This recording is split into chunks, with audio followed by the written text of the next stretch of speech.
One of the most humiliating and shameful experiences of my life, now that I think back on it. I laughed heartily when I learned that my grandmother's caretaker had drawn the items on a grocery list because she could neither read nor write.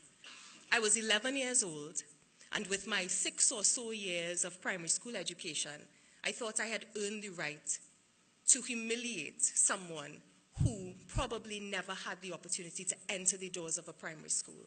I was convicted. And it's something that we who have the opportunity to learn oftentimes take for granted. The fact that God allows us to have knowledge, and the fact that God allows us to learn so that we can be of service to his people and not to hold them to ransom.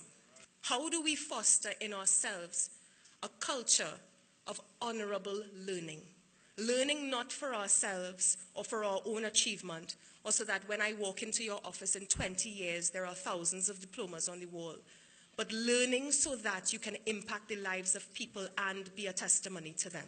How do we make this part of who we are? How do we avoid the trap that society is setting for us that tells us you are what you know?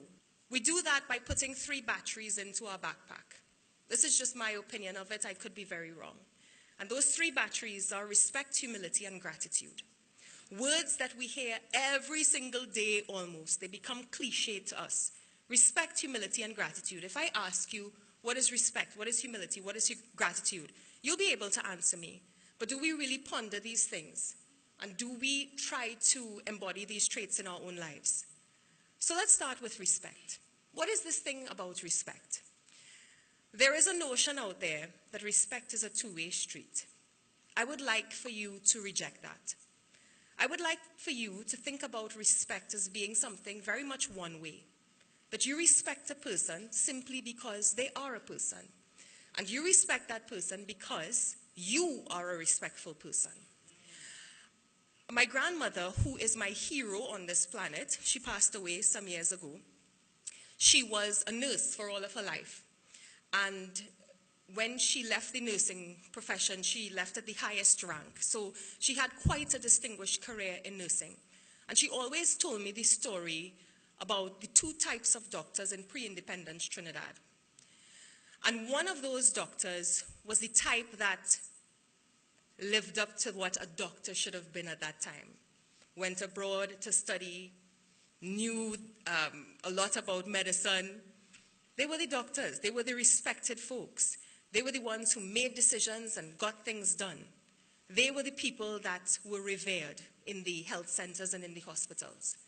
And then there was the other type of doctor who leaned on the opinion of junior staff, who wanted the advice of the nurses on duty. And she always made the distinction between these 2 types. And she told me very often that you could see who the better doctors were based on how they interacted with their staff, based on how they respected their staff and they respected their opinions, and that respect that was reciprocated for them. So I ask you, choose what kind of doctor you want to be. Will you let people speak, and will you hear them, and will you listen genuinely simply because there are people? Will you cast aside titles and positions and allow people to have a voice because they are human beings? Or will you ascribe to this thing that exists in Trinidad and Tobago about V and V and V, V, V, V, VIPs? How very important can you be? And doesn't it mean that if you are a VVVIP, that there is a VVV unimportant person? Can you cast that aside? Can you say that I will respect you because you're a human being? I also want to talk about my grandmother's friend, Sister Williams. And I used to come home from school and I would see the 2 of them chatting. And I mean, when Sister Williams came over, it was like a whole day affair. It was like a 16-hour visit, right? We just prepared ourselves that we would not have the living room or the TV for 16 hours. They had a great time together. They laughed, they talked, they prayed. And it came as a shock to me as a teenager when I was told what Sister Williams did for a living. My grandmother, as I told you, was a respected nurse. Sister Williams gathered scraps of cloth off of the Beetham landfill and sold them in the market to people to clean their cars and their homes. And you could not tell by looking at these two friends that there was this distinction between them. And that's because they respected one another regardless of title. And the lesson that Sister Williams and my grandmother left with me was that we miss out on amazing relationships and amazing partnerships and amazing friendships because we put titles and positions and accomplishments between us and people. So that's respect. One-way street. Thank you. Humility. This is a big one, and this is one that just blows my mind every single day. To me, humility is simply this. I've come this far by God's grace, and I still have very far to go. It's just that. So very often, we have people applying to positions in the newsroom. They always ask me, how do I get into a career in media?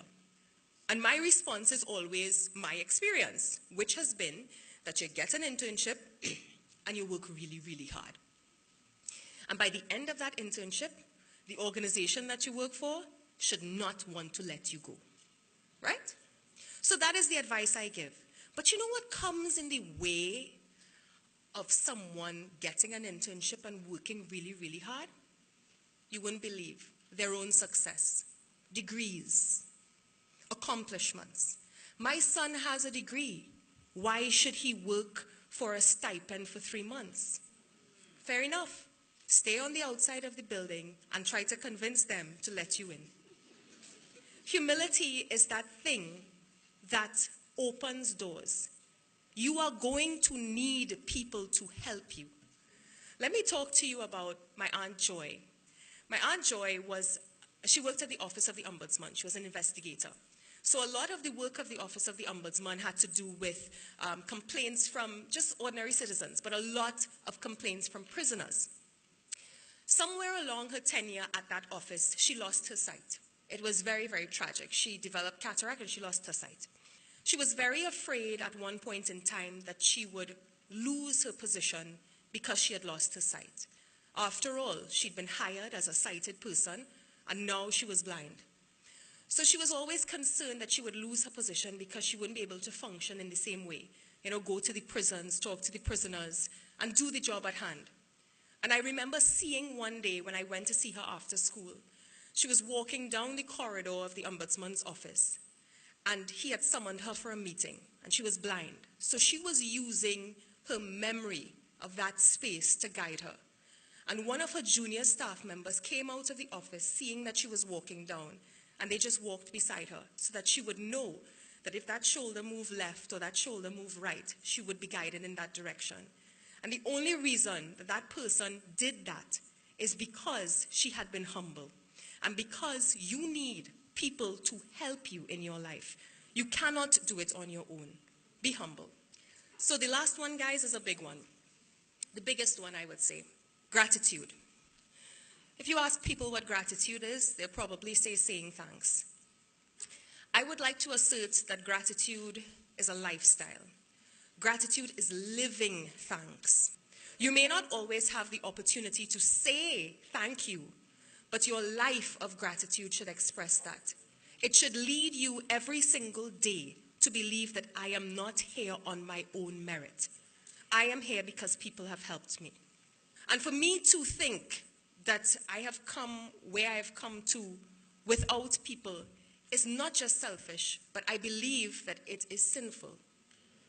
So, let's remember the 3 batteries, which are what again? Respect, humility, and gratitude. And I believe that when we combine these 3 things, and we put them into practice, and we learn honorably, that what we're really doing is loving people. Loving people with the things that we know. We are not better than them. We are not smarter than them.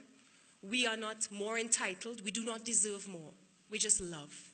So I invite you to go out there, when you're finished here, wherever you are, love people. Show them your respect, show them your humility, and show them your gratitude. Thank you.